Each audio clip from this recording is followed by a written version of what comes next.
everyone, welcome to my quick little recap of my hashtag 365 days of samples project for 2017. In this video, I'll be talking about the products that I ended up purchasing because of the samples, but also a couple of things that are still on my wish list, which I will potentially purchase next year. This year, I did purchase a couple of things that I had tried the sample of last year, and I'm not talking about them in this video, but if you guys would like me to mention them maybe in my 2018 intro or something, somewhere around there, just let me know and I'll see if I can round up those things. But anyway, I didn't actually purchase a whole lot of things this year, but I was pretty reserved overall with my spending, so I'm not really surprised. There were 7 things that I ended up purchasing, so I'll go through them in no particular order, but I think I'll start with skincare and then end with the makeup stuff. So the first thing is the Biotherm Eye Cream. This is the Aquasource Total Eye Revitalizer. So there's actually pan showing on this now because I've been using it that often. This is one of my go-to eye creams. It's more of a gel and I really liked it during the summer months. It was very cooling underneath my eye area. I don't find that it's thick enough for me now. My skin goes through many changes throughout the year. I have combo skin that's true combo skin, as I've mentioned a few times, in that it's not dry or oily or normal or whatever in the same areas all the time. It varies. So this is something that worked really well for me in the summertime and not so much now. So I've been using some of my samples instead of this one. I will use this one more as a day cream, but for nighttime I like something a little bit thicker, but I really did enjoy this one a lot. Then I have 2 products from the Sephora brand. I actually purchased a few of these guys. These are the sleeping masks. This particular one is the ginseng one. It's supposed to be toning and firming. I haven't actually opened this one yet because I've been using other nighttime products and my skin has been a little bit weird lately and I've been trying to use more of my regular products instead of testing things out, just to try and get my skin to balance itself back for trying a bunch of new things next year. So I have high hopes for this. This is not the one that I originally used. I think it was the pearl one. Now these are actually technically like full size because they sell them like this for $5 Canadian on or at Sephora. I purchased mine online. I think I've seen them in stores as well. And they're really good night masks. They last about a week to 2 weeks depending on how much you use them. So for me, that's absolutely worth it. And then I have the Sephora Cleansing Cream in Yuzu, and I've only used this a little bit. This is also not the one I tried. I actually tried a couple of them, but they were all sold out when I went to purchase them. So I decided to go with this one because it was the one that was left in stock that I thought I would like. Because I think the other one left in stock was coconut. I'm not a big fan of coconut stuff in general, so I thought I'd go with this one because it's more citrusy. It's pretty good. I like the one I tried better, or the ones I've tried better, because I tried an exfoliating cleansing cream and then just the standard cleansing cream, and I liked both the ones I tried, but they were both sold out.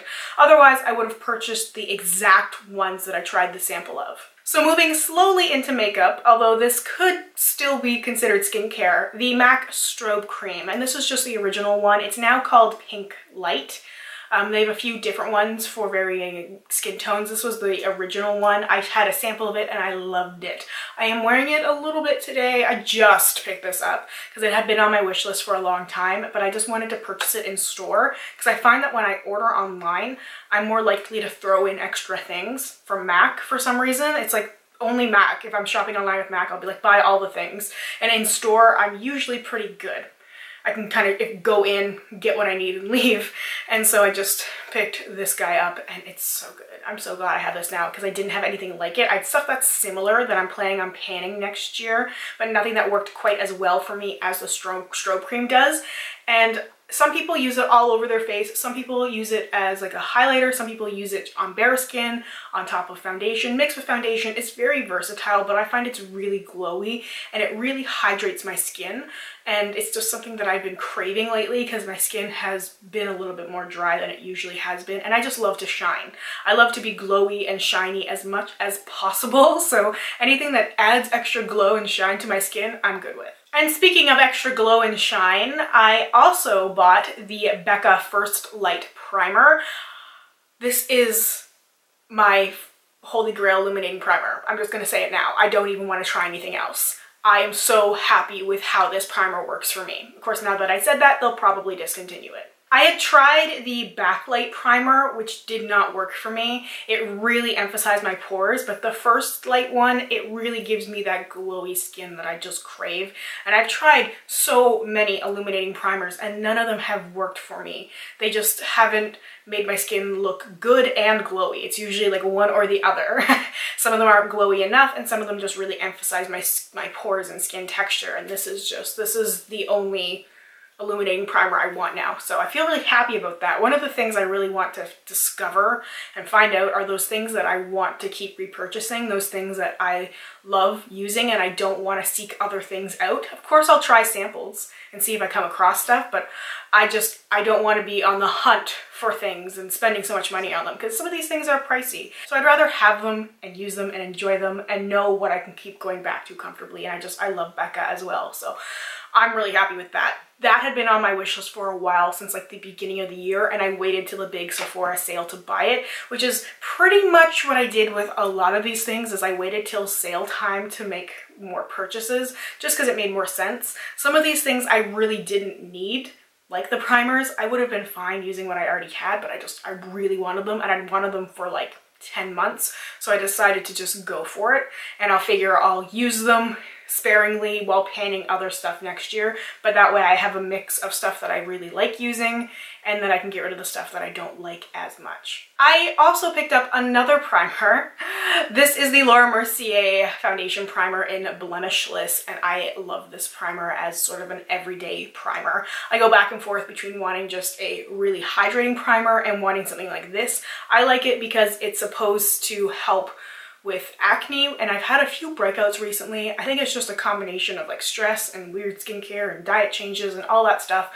So my skin has just been all out of whack. So this stuff seems to have helped, or even if it's a placebo effect, it's calming me down a little bit, so I feel like I'm doing something good for my skin even when I have a ton of makeup on it. Ever since I bought this primer, as well as the Becca one, they're all I want to use though, which is bad. I've also kind of been hoarding my primers that I want to pan, like not using them, so that I can use them during projects next year, which is really silly, but I want to have stuff to pan. So it's okay, it'll even itself out in the end. I just need to not buy any more primers right now. I don't need any because I've got enough. And the last thing I purchased, and I'll say purchased because I technically traded in points for this at Shoppers. So Shoppers is a Canadian drugstore chain, for those of you who may be unfamiliar, Shoppers Drug Mart, and they have a lot of makeup, and they actually have a beauty boutique, and they have a beauty boutique online where you can purchase stuff from, and they have a really good, or at least they did have a really good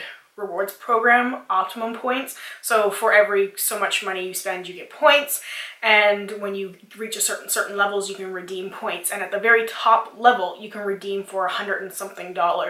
So I decided to redeem all the points because I made it to that top level, and I just treated myself to a bunch of makeup stuff. And one of the things I purchased was this bronzer from Guerlain. Yes, all I had to pay was the taxes, which was really it's incredible. I was so happy. I bought this. I bought an Urban Decay concealer, a couple Urban Decay eyeliners. What else did I buy? I don't remember. That might have been it, because this is a really expensive product. I didn't want to spend the money on it, but I would gladly use the points. I used the sample of the bronzer. Now, I picked up a different shade than the sample I tried. It's just that I liked the formula so much. I think the sample I tried was 03, and I picked up 01 because this is for light brunettes. So I thought this would work the most for me, or work the best for me, and it absolutely does work so well. I've been going back and forth between using this one and the Physicians Formula Butter Bronzer. I love them both, but this one, there's just something very special about it. It just really, it makes you look like you are bronzed naturally, and even though I'm very fair, it just looks so natural, and it doesn't look too heavy, despite when I really layer it and I really want to be like really bronzy and glowy, it just doesn't seem to look fake, no matter how much I layer on. So I'm very impressed with this product. I don't like the packaging very much. It's very, very pretty.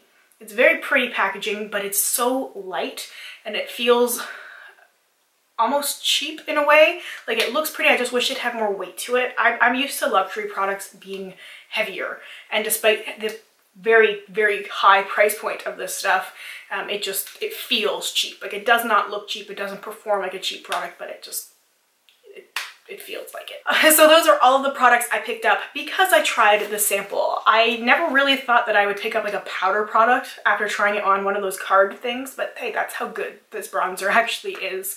And I'm glad I got to use these samples because some of these products I think are things that are going to be real staples. Like I can't imagine not having the Strobe Cream or the Becca primer or the Mercier one or even that Guerlain bronzer at this point. I feel like this is going to last a long time though. So I have a couple of things I want to mention that's on my wish list. So what happens throughout the year is I judge my products based on whether or not I purchase them or I wouldn't purchase them, but sometimes that changes. Sometimes I end up trying other things that I like better. Something that I tried in January and really liked and said I would purchase, it might not be true in April because maybe I tried something in a similar category that I like more and it just sort of bumps it. So I have a couple of things that right now I would purchase. Nothing's set in stone, but these are just things that I've been thinking about and things that I've been like putting on my Sephora wish list or thinking about, well, how many things do I have to finish up before I can buy this? Like the Briogeo Roscaro Repair Shampoo and Conditioner. I just don't need a new shampoo and conditioner right now. But I said in that update video or that video when I finished that one that I would purchase that when I needed some, and that's still true. My plan is once I need a new shampoo and conditioner, I'm going to buy that one from Briogeo. There's also a face mask I've been thinking about getting. I almost bought so many times. It's the Josie Maran Whipped Mud Mask. I tried a sample of it and I loved it. And I almost bought it so many times. And there was a set I almost bought. I just kept putting it off because I felt like, it's such a luxury product because it's a mask. Masks are always those like treat yourself things. They're not something I consider to be a necessity in a skincare routine, although they often really help. I just don't usually have the time for stuff like masks, so to me it just seemed like a really big luxury. But I've been trying to incorporate more masks and more general like relaxing time when it's possible. Like if I'm just relaxing and watching TV, I can put a mud mask on and kind of multitask and treat my skin better. So that is on my wish list. The Fresh Soy Face Cleanser is still on my wish list. It was on my wish list last year. The reason why I haven't purchased it is because I've gotten so many samples. I used it over this year, I used it over last year. I just pick up samples whenever possible. Whenever Sephora has it as the 100-point perk, I usually get a couple of them. I really love that cleanser and I just have been surviving off of samples, and that's why I haven't purchased it yet. There's also an eye cream from Lancome that I really want. That's the one that I wanted to get before I bought the Biotherm one. And then when I tried the sample of the Biotherm one, I was like, this works. This is much cheaper than the Lancome one, so I'm going to go with the Biotherm. But I still think about that Lancome one because it was just a balm. And I love eye balms. So weird. I just love the texture of them and I find that they really seep underneath my eyes. I've been recently using the Estee Lauder sample and it's a similar texture to the Lancome and I really feel like it's so hydrating and it really helps me under eye area. So definitely planning on getting the Lancome eye cream like the next time there's some kind of Sephora sale or something. And then there's two makeup products that I have my eye on. The Dr. Brandt Pores No More primer. So I'm kind of going through my primer list figuring out what I need. Okay, so I have my illuminating primer, I have my like anti-acne primer, I have my primer for combo skin, I have my hydrating primer, but I don't have a good pore filling primer that I really like. But I tried a couple of samples of the Pores No More primer from Dr. Brandt and I really like that one and it worked really well for me. So that one is definitely on my list to purchase once I finish a few more primers next year. And the last thing is Benefit Shy Beam. And I did not think that was going to be something that I'd really want to purchase, but I've actually looked for it multiple times when I've been in store and I just haven't been able to find it.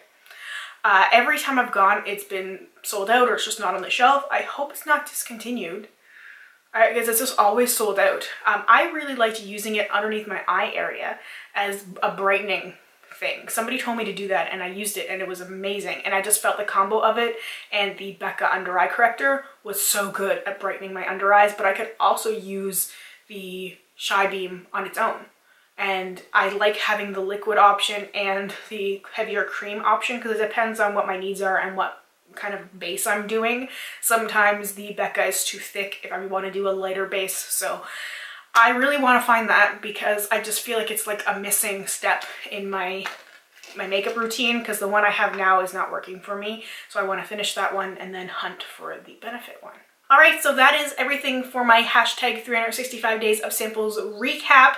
I'm really excited to be bringing this project back again in 2018. I will be doing my intro probably the first or second weekend in January. I'm not sure where exactly that falls. Once I start my holiday vacation, I lose all track of days. So it'll be somewhere in there soon. I'll still be doing it on Sundays, and it will be every second week like I did last year. So thank you guys so much for all of your love and support with this series. It's been so much fun chatting with you guys about how to use these products and your guys' thoughts on them. And there's been a lot of people who've joined in on this challenge in one way or another, and it's really a lot of fun. If you're hoarding your samples, I challenge you even to just do 30 days of using your samples, and you probably will come across some stuff that you maybe thought you wouldn't like that you really do. Anyway, thank you so much for spending some time with me today. I hope if you celebrate Christmas that you have a wonderful, magical day, and I will talk to you very soon. Bye for now.